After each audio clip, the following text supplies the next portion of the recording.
কে এখন কে প্রশাসন কি সমস্যা কি ওনাদের সমস্যা কি বলে দেশ কি মগের মূল্য পেয়েছে না সমস্যাটা বলা লাগবে ভণ্ডামি করার জায়গা পায় না এখানে এসে বন্ধ করতে বলে ইয়ার কি মারার জায়গা পায় হ্যাঁ চুপ করেন আসসালামু আলাইকুম রহমতুল্লাহি ওয়া বারাকাতুহু। সম্মানিত মুসলমান ভাইরা, আশা করি সকলে ভালো আছেন।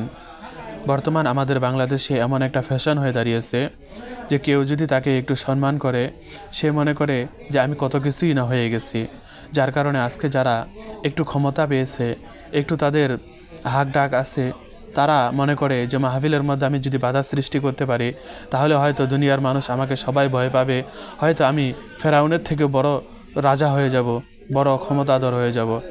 আমরা এই ভিডিও থেকে সকলকে একটা মেসেজ দিতে চাই, আপনি যত বড়ই ক্ষমতাশীল হন না কেন, আল্লাহ পাক রব্বুল আলামিন যদি আপনাকে ধ্বংস করতে চায় তাহলে নমরুদের মতো একটি ন্যাংরা মশাই যথেষ্ট আপনাকে ধ্বংস করে দেওয়ার জন্য। এজন্য অবশ্যই আপনার ক্ষমতা থাকতে পারে, আপনার রাজত্ব থাকতে পারে, কিন্তু কখনো ইসলামের সাথে বিয়াদবি করবেন না। ভালো থাকবেন, সুস্থ থাকবেন। আসসালামু আলাইকুম রহমতুল্লাহি ওয়া বারাকাতুহু।